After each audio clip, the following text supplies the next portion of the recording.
ഒരു വീഡിയോയിലേക്ക് എല്ലാവർക്കും സ്വാഗതം. ഈ ചാനൽ ഇഷ്ടപ്പെട്ട സബ്സ്ക്രൈബ് ചെയ്യാൻ മറക്കല്ലേ. അപ്പോൾ ദേവേനി ആദർശിൻ്റെ അടുത്ത് പറയുകയാണ്, എനിക്ക് ഇഷ്ടപ്പെടാത്തത് വല്ലതും നിൻ്റെ ഭാര്യ കാണിച്ചാൽ ഞാൻ ഈ വീട്ടിൽ നിന്ന് പുറത്താക്കുമെന്ന്. അതിനൊരു അവസരം ഉണ്ടാക്കരുത്. അച്ഛൻ്റെ വിഷമമൊക്കെ കണ്ടാണ് ഞാൻ അവളെ വിളിക്കാൻ പോയത്. അത് മിസ്യൂസ് ചെയ്യരുത്. അപ്പോൾ ജയൻ ചോദിക്കുകയാണ്, എന്തിനാ ദേവേനി നീ അങ്ങനെ പറഞ്ഞ്? നമ്മുടെ ഇഷ്ടങ്ങൾ അനുസരിച്ചല്ലേ നൈനമോൾ മുന്നോട്ട് പോകുന്നതെന്ന്. ഇതെന്തോ എനിക്കറിയത്തില്ല. ഞാൻ അവളെ വിളിക്കാൻ അവളെ വീട്ടിൽ പോയപ്പോൾ അവൾക്ക് ഇങ്ങോട്ട് വരാൻ വലിയ താല്പര്യമൊന്നും ഉണ്ടായിരുന്നില്ല. നിനക്കാണ് അവളെ വിളിച്ചുകൊണ്ട് വരേണ്ടിയിരുന്നത്. അവൾക്കാണെങ്കിൽ അവളുടെ അച്ഛനും അമ്മയുടെ അടുത്ത് നിന്നാൽ മതി എന്നുള്ള ആഗ്രഹമായിരുന്നു. അപ്പോൾ ജയൻ പറയാണ്, അങ്ങനെയൊന്നുമില്ല മോൾ എത്രയോ പ്രാവശ്യം എന്നെ ഫോൺ വിളിച്ചിട്ടുണ്ടായിരുന്നു. അമ്മയുടെ മനസ്സ് മാറാനും എന്നെ വിളിക്കാനും ഒന്ന് വിളിക്കാൻ വേണ്ടി മോൾ ഒരുപാട് ആഗ്രഹിച്ചിട്ടുണ്ട് എന്ന് പറയുമ്പോൾ ദേവയാനി പറയുകയാണ്, എനിക്കൊന്നും അറിയത്തില്ല എന്ന്. അപ്പോൾ ദേവയാനി അവിടെ നിന്ന് പോവുകയാണ്. അതിനുശേഷം ആദർശം ജയനും കൂടി സംസാരിക്കുകയാണ്. എന്തായാലും ദേവയാനി ഒന്നും അറിഞ്ഞിട്ടില്ല എന്ന് തോന്നുന്നു. കരൾ കൊടുത്ത കുട്ടീനെ കുറിച്ചുള്ള കാര്യങ്ങളൊന്നും. നമ്മൾ വിചാരിച്ചു ദേവയാനിയുടെ വലിയ സങ്കടം കരൾ കൊടുത്ത കുട്ടീനെക്കുറിച്ച് അറിയാത്തത് കൊണ്ടായിരിക്കുമെന്ന്. പക്ഷേ അവളുടെ സങ്കടം നിന്നെക്കുറിച്ചായിരുന്നു. എന്തായാലും അതിനൊക്കെ പരിഹാരം നിൻ്റെ അമ്മ തന്നെ കണ്ടല്ലോ. ഇനി എത്രയും വേഗം ഒരു പെൺകുട്ടീനെ കണ്ടുപിടിച്ചോ എന്ന് ചോദിക്കുമ്പോൾ ആദർശ് ചോദിക്കുകയാണ്, അതിനെന്തിനാ അച്ഛാന്ന്. അപ്പോൾ ജയൻ പറയുകയാണ്, ഇനി കരൾ കൊടുത്ത പെൺകുട്ടീനെ കാണിച്ചു കൊടുക്കണ്ടേ എൻ്റെ അമ്മയ്ക്ക്. ഒരാൾ വേണ്ടേ എന്ന് പറഞ്ഞിട്ട് ജയൻ അകത്തേക്ക് പോവുകയാണ്. ഇത് കേൾക്കുമ്പോൾ ആദർശിന് വലിയ ടെൻഷനൊക്കെയാണ് തോന്നുന്നത്. ഇത് കഴിഞ്ഞതിന് ശേഷം നൈനയാണെങ്കിൽ നവ്യയുടെ അടുത്തേക്ക് പോവുകയാണ്. നവ്യ നെയിൽ പോളിഷൊക്കെ ഇട്ടുകൊണ്ടിരിക്കുകയാണ്. അപ്പോൾ നൈന വന്ന് ചേച്ചിന്ന് വിളിക്കുകയാണ്. അപ്പോൾ നവ്യ ചോദിക്കുകയാണ്, നീ വന്നോ എന്ന്. നീ അമ്മായി വിളിക്കാതെ വരത്തില്ല എന്നല്ലേ പറഞ്ഞ്, നീ എങ്ങനെയാ വന്നത്? അതോ ഇവിടെ വന്ന് എല്ലാവരെയും കണ്ടിട്ടൊന്ന് പോകാമെന്ന് കരുതി വന്നതാണോ എന്നൊക്കെ നവ്യ ചോദിക്കുകയാണ്. ഇല്ല ചേച്ചി, ഞാൻ ഇവിടെ താമസിക്കാൻ വേണ്ടി തന്നെയാണ് വന്നത്. അപ്പോൾ അമ്മായി വിളിക്കാതെ വരില്ല എന്ന് പറഞ്ഞിട്ട് ആ വാശിയൊക്കെ നീ അവസാനിപ്പിച്ചോ? നയന നവ്യയോട് ചോദിക്കുകയാണ്, എന്തായിരിക്കും സംഭവിച്ചത് ചേച്ചി പറയുന്നത്. എന്നിട്ട് നയന തന്നെ പറയുകയാണ്, എൻ്റെ അമ്മായിയമ്മ തന്നെയാണ് എന്നെ വന്ന് വിളിച്ചതെന്ന്. നയന ഇത് പറയുമ്പോൾ നവ്യയ്ക്ക് വിശ്വസിക്കാനൊന്നും പറ്റുന്നില്ല. എന്നിട്ട് നവ്യ ചോദിക്കുകയാണ്, നീ ഇനി കള്ളം പറയുകയാണോ എന്ന്. അപ്പോൾ നയന പറയുകയാണ്, ഇല്ല ചേച്ചി, എൻ്റെ അമ്മായി തന്നെ വന്ന് വിളിച്ചതെന്ന്. ആദർശേട്ടൻ്റെ സങ്കടം കണ്ടിട്ടാണ് എന്നെ വന്ന് വിളിച്ചത്, അല്ലാതെ എൻ്റെ അടുത്തുള്ള സ്നേഹം കൊണ്ടോ എൻ്റെ അടുത്തുള്ള ദേഷ്യം മാറിയിട്ടല്ല എന്നെ വന്ന് വിളിച്ചത്. അപ്പോൾ നവ്യ പറയുകയാണ്, എന്തായാലും നിൻ്റെ അമ്മാവിയമ്മ നിന്നെ വന്ന് വിളിച്ചല്ലോ, അത് തന്നെ വലിയ കാര്യമാണ്. എന്നിട്ട് നയനയെടുത്ത് ചോദിക്കുകയാണ്, ഇനി നീയാണ് കരൾ കൊടുത്തതെന്ന് വല്ലതും നിൻ്റെ അമ്മാവി അറിഞ്ഞോ?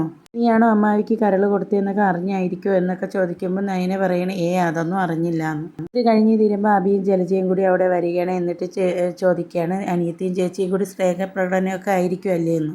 അപ്പോൾ നവ്യ പറയണില്ല, ഞങ്ങൾ അടി കൂടുകയാണെന്ന് പറഞ്ഞ് ദേഷ്യത്തിലാണ് നവ്യ പറയുന്നത്. എന്നിട്ട് നവ്യ നയനയുടെ അടുത്ത് പറയുകയാണ്, നീ ഇവിടെ വന്നു എന്ന് വിചാരിച്ച് ഇവിടുത്തെ അടുക്കള പണിയൊന്നും ഏറ്റെടുക്കാൻ നിൽക്കേണ്ട. എന്നിട്ട് ജലജയുടെ അടുത്ത് പറയുകയാണ്, ഇനി നിങ്ങളാണ് അടുക്കള പണിയൊക്കെ ചെയ്യാനുള്ളത്. നയനയ്ക്ക് കൂടിയുള്ള കാര്യങ്ങളൊക്കെ നിങ്ങൾ വേണം ഇനി കണ്ടറിഞ്ഞ് ചെയ്യാനെന്ന്. ജലജ നവ്യയുടെ അടുത്ത് പറയുകയാണ്, നിനക്ക് വേണ്ടതെല്ലാം വെച്ച് തരുന്നോ ഞാനല്ലേ? അവൾക്ക് വേണമെങ്കിൽ അവളെ അമ്മായിയമ്മ വെച്ച് കൊടുക്കും. അവളെ കൊണ്ടുവന്നത് അവളെ അമ്മായിയമ്മയല്ലേ എന്ന്. അപ്പോൾ നവ്യ പറയാണ്, അമ്മാവിക്ക് വലിയ ഓപ്പറേഷനൊക്കെ കഴിഞ്ഞാണ്, അതുകൊണ്ട് അവരെ ബുദ്ധിമുട്ടിക്കാൻ പറ്റത്തില്ല. അതുകൊണ്ട് നിങ്ങൾ വേണം നയനിക്ക് ഇനിയെല്ലാം വെച്ച് കൊടുക്കാനെന്ന് പറഞ്ഞിട്ട് നവ്യ പറയുകയാണ്, ഇനി ഇതിൻ്റെ പേരിൽ ഭക്ഷണത്തിൽ വിഷമൊന്നും ചേർക്കാൻ നിൽക്കണ്ട എന്ന്. അബി പറയാണ്, ഇതുവരെ എൻ്റെ അമ്മ നിനക്ക് നല്ല ഭക്ഷണമല്ലേ ഉണ്ടാക്കി തന്നെയെന്ന്. അപ്പോൾ നയന പറയുകയാണ്, അത് നിങ്ങൾ രണ്ടുപേരും കഴിച്ചതിന് ശേഷമല്ലേ ഞാൻ കഴിക്കുന്നത്. അത്രയ്ക്ക് വിശ്വാസമാണ് എനിക്ക് നിങ്ങളെ രണ്ടുപേരെയും. എന്നിട്ട് ജലജ നയനയോട് പറയുകയാണ്, നിന്നെ ഏട്ടത്തി വിളിച്ചുകൊണ്ട് വന്ന് ഇഷ്ടത്തോടെ അല്ല, നിന്നെ ഇവിടെ എല്ലാവർക്കും ഇഷ്ടമായതുകൊണ്ട് നിന്നെ എന്തെങ്കിലും തീർത്ത് കളയാം എന്നുള്ള ഉദ്ദേശത്തോടെ ആയിരിക്കും ഏട്ടത്തി വിളിച്ചുകൊണ്ട് വന്നതെന്ന്. നവ്യ പറയുകയാണ്, എന്തായാലും നിങ്ങളല്ലല്ലോ നയനയുടെ അമ്മാവിക്ക് ദേഷ്യമുണ്ടെങ്കിൽ ഒരാളെ കൊല്ലാനുള്ള മനസ്സൊന്നും എന്തായാലും ഇല്ല എന്ന്. ജലജ പറയുകയാണ്, നിൻ്റെ അമ്മായിയമ്മയാണ് നിന്നെ വിളിച്ചുകൊണ്ട് വന്നത്, അപ്പോൾ എന്തെങ്കിലുമൊക്കെ സംഭവിക്കുമെന്ന്. അപ്പോൾ നയന പറയുകയാണ്, എൻ്റെ അമ്മായിയമ്മ എന്തായാലും എന്നെ വന്ന് വിളിച്ചല്ലോ, ഇനിയിപ്പോൾ തലയെ കൊല്ലേ എന്ത് വേണം അവർ ചെയ്യട്ടെ എന്ന്. അപ്പോൾ നയന അവിടെ നിന്ന് പോവുകയാണ്. എന്നിട്ട് നവ്യ പറയുകയാണ്, എന്തായാലും അവിടെ വായിന്ന് കേൾക്കേണ്ടതെല്ലാം കേട്ടല്ലോ, ഈ മുറിയിൽ നിന്നൊന്ന് പുറത്തിറങ്ങി തരാമോ എന്ന്. അബി പറയുകയാണ്, ഇതെൻ്റെ റൂമാണ് എന്ന്. അപ്പോൾ ജലജ എടുത്ത് നവ്യ പറയുകയാണ്, നിന്നെ വളർത്തി വഷളാക്കി ഇവരോടാണ് ഞാൻ പറഞ്ഞത് ഇവിടെ നിന്ന് പുറത്തു പോകാൻ. ജലജ പറയുകയാണ്, ഇവിടെ വലിഞ്ഞേറി വന്നവരൊക്കെ ഇപ്പം നമ്മളെ ഭരിക്കാൻ ഇറങ്ങിയിരിക്കുന്നു. അപ്പോൾ നവ്യ പറയുകയാണ്, ആരാണ് വലിഞ്ഞേറി വന്നതെന്നൊക്കെ നമുക്കറിയാമെന്ന്. ഞാനിവിടെ ഇവൻ്റെ ഭാര്യയായിട്ടാണ് വന്നത്, അതെന്നെ കൊണ്ടൊന്നും പറയിപ്പിക്കരുത് എന്ന് പറയും. അപ്പോൾ ജലജ പറയുകയാണ്, ഇവിടെ വായിൽ വല്ല തുണിയും തിരികെ വെച്ച് കൊടുക്കടാ എന്ന് പറയുന്നു. ദേഷ്യത്തോടെ ജലജ അവിടെ നിന്ന് പോവുകയാണ്. അപ്പോൾ നവ്യ അബിയോട് ചോദിക്കുകയാണ്, നിനക്ക് എന്താണ് എൻ്റെ വായിക്കകത്ത് തുണി തിരികെ വെക്കണമെന്നൊക്കെ തോന്നുന്നുണ്ടോ എന്ന്. അബി പറയാണ്, എനിക്കൊന്നും തോന്നുന്നില്ല, ഇപ്പോൾ നിന്നൊന്നും ചെയ്യാൻ പറ്റത്തില്ലല്ലോ എനിക്ക്. എന്നിട്ട് നവ്യയുടെ അടുത്ത് അബി പറയുകയാണ്, എന്തായാലും നിൻ്റെ സൂത്രശാലി അനിയത്തി ഇവിടെ വന്നല്ലോ എന്ന്. അപ്പോൾ നവ്യ പറയുകയാണ്, അവൾ പഴയതിനേക്കാളും വലിയ അധികാരത്തോടെയാണ് ഇപ്പോൾ വന്നതെന്ന്. അതുകൊണ്ട് ഇനി മുതൽ നീയും നിൻ്റെ അമ്മയൊക്കെ ഇനി അവളുടെ താഴെ നിന്നാൽ മതി.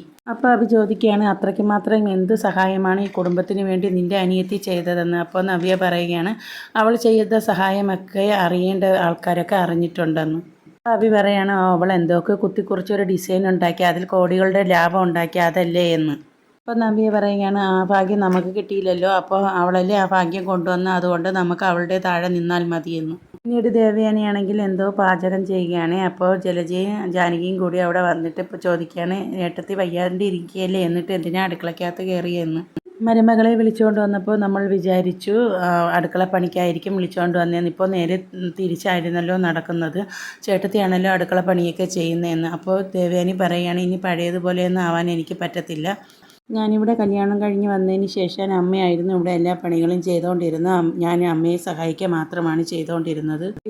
ഇടയ്ക്ക് കയറി ഭക്ഷണം ഉണ്ടാക്കുന്നതൊന്നും അമ്മയ്ക്ക് ഇഷ്ടമില്ലായിരുന്നു. എന്തായാലും അമ്മയ്ക്ക് സുഖമില്ലാതെ ഇരിക്കുമ്പോൾ ഇപ്പോൾ ഞാനല്ലേ മൂത്ത മരുമകൾ, അതുകൊണ്ട് ഞാൻ തന്നെ ചെയ്യാമെന്ന് വിചാരിച്ചു. ഇപ്പോൾ ദേവയാനി പറയുകയാണ്, ഒരുപാട് അംഗങ്ങളുള്ള വീടാണ്, ഒരാളെ കൊണ്ടൊന്നും അടുക്കളപ്പണി ചെയ്യാൻ പറ്റത്തില്ല, എന്നെ സഹായിക്കുന്നവർക്ക് സഹായിക്കാൻ ഞാൻ ആരെയും നിർബന്ധിക്കില്ല എന്ന്. ദേവയാനി പറഞ്ഞത് ജലജയ്ക്കും ജാനകിക്കും ഇഷ്ടപ്പെടുന്നില്ല. അതിനുശേഷം നയന അങ്ങോട്ട് വരികയാണ്. ദേവയാനി ഭക്ഷണം ഉണ്ടാക്കുന്നത് കാണുമ്പോൾ നയന ചോദിക്കുകയാണ്, അമ്മ വയ്യാണ്ട് ഇരുന്നിട്ട് എന്തിനാ അടുക്കളയിൽ കയറിയതെന്ന്. ഈ പണികളെല്ലാം ഞാൻ ചെയ്തോളുമല്ലോ എന്നും നയന ഇങ്ങനെ പറയുമ്പോൾ അപ്പോൾ ജാനകിയും ജലജയും കൂടി ചോദിക്കുകയാണ്, നീ ഏട്ടത്തിയെ കൊണ്ട് പണി ചെയ്യിപ്പിക്കാൻ വേണ്ടിയാണോ നീ ഇങ്ങോട്ട് തിരിച്ചു വന്നതെന്ന്. അപ്പോൾ നയന പറയുകയാണ്, ഞാൻ അമ്മയുടെ അടുത്ത് പറഞ്ഞൊന്നുമില്ലല്ലോ അടുക്കള പണി ചെയ്യണമെന്ന്. അത് പറയുമ്പോൾ ജലജയ്ക്കും ജാനകിക്കും ഒന്നും ഇഷ്ടപ്പെടുന്നില്ല. അപ്പോൾ ദേവയാനി പറയുകയാണ്, അപ്പോൾ ദേവയാനി പറയണം, അതുകൊണ്ടൊന്നുമല്ല, ഇനി അടുക്കള പണികളെല്ലാം ഞാനാണ് ഏറ്റെടുക്കുന്നത്, നിങ്ങൾക്ക് ഇഷ്ടമുള്ള ആഹാരം എന്താണെന്ന് പറഞ്ഞാൽ മതി, ഞാൻ ഉണ്ടാക്കി വയ്ക്കാൻ, കഴിക്കാൻ സമയമാകുമ്പോൾ നിങ്ങളൊക്കെ വന്നാൽ മതി എന്നിങ്ങനെ പറയുമ്പോൾ അവർക്ക് ദേഷ്യമാണ് തോന്നുന്നത്. എന്നിട്ട് അവരവിടെ നിന്ന് പോവുകയാണ്. അതിനുശേഷം നയനയാണെങ്കിൽ ദേവയാനിയുടെ അടുത്ത് ചോദിക്കുകയാണ്, അമ്മ എന്നെ സങ്കടപ്പെടുത്താൻ വേണ്ടിയാണോ ഇങ്ങോട്ട് വിളിച്ചുകൊണ്ട് വന്നതെന്ന്. അപ്പോൾ ദേവയാനി പറയുകയാണ്, ഇനി മുതൽ അടുക്കള കാര്യങ്ങളൊക്കെ ഏറ്റെടുക്കാൻ പോകുന്നത് ഞാനാണ്, കഴിക്കാൻ സമയത്ത് വിളിക്കാം, അപ്പോൾ വന്ന് കഴിച്ച് സഹായിച്ചാൽ മാത്രം മതിയെന്ന്. എനിക്കാണെങ്കിൽ ദേവയാനി ജോലി ചെയ്യുന്നതിൽ ഭയങ്കര വിഷമമാണ്. എന്നിട്ട് നയന പറയുകയാണ്, അമ്മയുടെ ആരോഗ്യം ഇപ്പോഴും ശരിയായിട്ടില്ല, അമ്മയുടെ അടുത്ത് റെസ്റ്റ് എടുക്കാനാണ് പറഞ്ഞത്. ദേവയാനി നയനയുടെ അടുത്ത് പറയുകയാണ്, അത് നീയാണോ തീരുമാനിക്കുന്നത്, എനിക്കിപ്പോൾ ഒരു കുഴപ്പവുമില്ല എന്ന്. അപ്പോൾ നയന ദേവയാനിയുടെ അടുത്ത് പറയുകയാണ്, അമ്മയ്ക്കിപ്പോഴും എന്നെ സംശയമാണ്, ഞാൻ കാച്ചി വെച്ച പാല് കുടിച്ചപ്പോഴല്ലേ അമ്മയ്ക്ക് ഇങ്ങനെയൊക്കെ അസുഖം ഉണ്ടായത് എന്ന്. ഞാനിപ്പോൾ ഭക്ഷണം ഉണ്ടാക്കിയിരുന്നെങ്കിൽ അതിലെന്തെങ്കിലും മായം ചേർക്കുമോ എന്നുള്ള പേടി കൊണ്ടല്ലേ അമ്മ അടുക്കളയിൽ കയറിയതെന്ന്. ദേവയാനി പറയുകയാണ്, അങ്ങനെയാണെങ്കിൽ അങ്ങനെ തന്നെ, അത് തിരുത്താനോ തർക്കിക്കാനോ ഞാൻ നിൽക്കുന്നില്ല എന്ന്.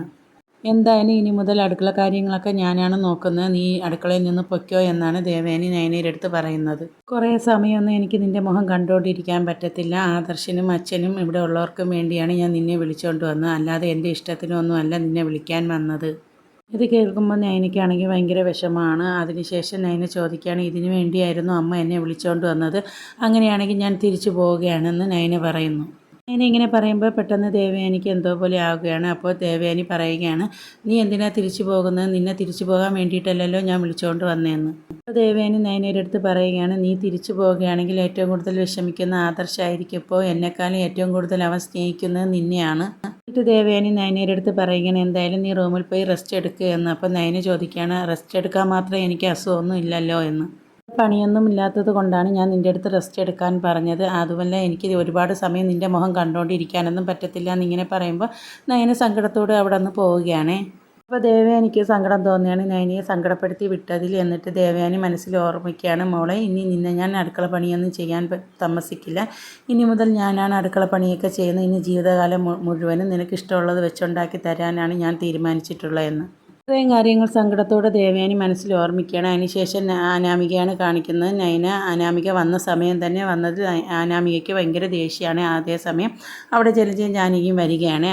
അനാമിക വിഷമത്തിലിരിക്കുമ്പോൾ ജലജ പറയുകയാണ്, മന്ത്രവാദം കൂടോത്രമല്ലാതെ എന്താ ഇപ്പോൾ ഏട്ടത്തിയും കൂടി അവൾക്ക് വേണ്ടി അടുക്കള പണി ചെയ്യാൻ പോയിരിക്കുന്നു.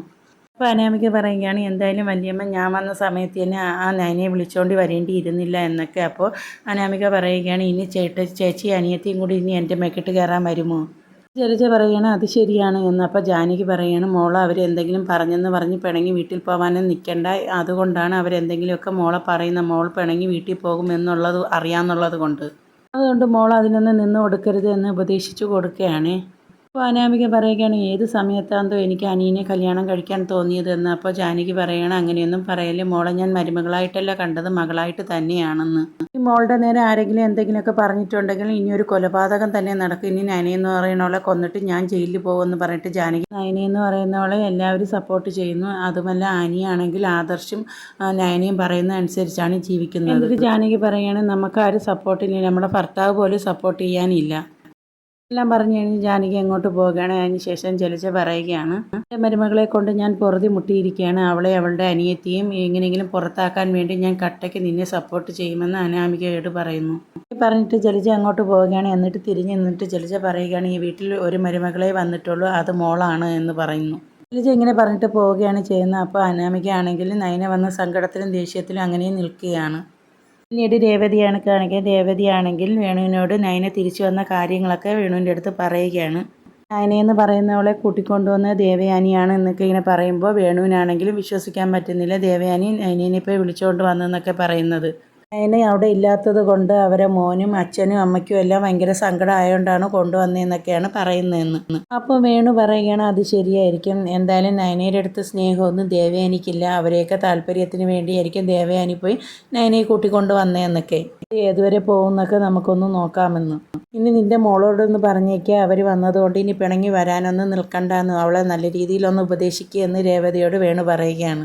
രേവതി പറയുകയാണ്, അനാമികയോട് അതൊക്കെ ഞാൻ സംസാരിച്ചിട്ടുണ്ട്, അവളിവിടെ വന്നാൽ ശരിയാവത്തില്ല എന്നൊക്കെ ഞാൻ നല്ല രീതിയിൽ ഉപദേശിച്ചിട്ടൊക്കെ ഉണ്ടെന്ന്. അതിലും എവിടം വരെ പോകുമെന്നൊക്കെ നമുക്ക് നോക്കാമെന്ന് വേണു പറയുന്നു. അതിനുശേഷം ആദർശ് ഓഫീസിലേക്ക് വരുന്നത് കാണിക്കുന്നു. അപ്പോൾ എല്ലാവർക്കും സീറ്റ്സൊക്കെ കൊടുക്കുകയാണ്. അപ്പോൾ പവിത്ര ചോദിക്കുകയാണ്, എന്തെങ്കിലും വിശേഷം ഉണ്ടോ എന്ന്. വിശേഷമുണ്ട്, നീ ഉദ്ദേശിക്കുന്ന വിശേഷമല്ല. അമ്മ നയനേനെ തിരികെ വീട്ടിലേക്ക് വിളിച്ചുകൊണ്ട് വന്നു. ഞാനത് ഏറ്റവും കൂടുതൽ ആഗ്രഹിച്ചിരുന്ന കാര്യമാണ്, അതുകൊണ്ട് ഞാൻ അത് മറച്ചു വെക്കുന്നില്ല എന്ന്. ആദർശിന് ഭയങ്കര സന്തോഷമാണ്. പിന്നീട് ആദർശിൻ്റെ കൂടെയുള്ള സ്റ്റാഫ് പറയുകയാണ്, ഞാൻ പറയുന്ന കാര്യം പവിത്രയ്ക്ക് ഇഷ്ടപ്പെടില്ല, എന്നാലും ഞാൻ പറയുകയാണ്, നമ്മുടെ കമ്പനിയിൽ ഇത്രയും നല്ല ഒരു ഡിസൈനറെ ഉണ്ടായിട്ടില്ല. ആ മാഡത്തിനെയാണ് ഇവിടെ ചീഫ് ഡിസൈനറായിട്ട് കൊണ്ടുവരേണ്ടിയിരുന്നതെന്ന്. അപ്പോൾ പവിത്ര പറയും, അത് ഞാൻ ഇടയ്ക്ക് സാറിൻ്റെ അടുത്ത് പറയാറുള്ള കാര്യം തന്നെയാണ്, അതിന് എനിക്ക് ഒരു കുഴപ്പവുമില്ല എന്ന്. പിന്നീട് ആദർശ് പറയുന്ന ആ കാര്യങ്ങളൊക്കെ അമ്മയുടെ കയ്യിലുള്ള കാര്യങ്ങളാണ്, എന്തായാലും തൻ്റെ നാവ് പൊന്നാവട്ടെ എന്ന് ആ സ്റ്റാഫിനോട് ആദർശ് പറയുന്നു. പിന്നീട് നയനേനെയാണ് കാണിക്കുന്നത്. നയന വരച്ച ഡിസൈൻ നോക്കിക്കൊണ്ടിരിക്കുന്നത്. നയനയും കാണിച്ചുകൊണ്ടാണ് ഇന്നത്തെ എപ്പിസോഡ് അവസാനിക്കുന്നത്.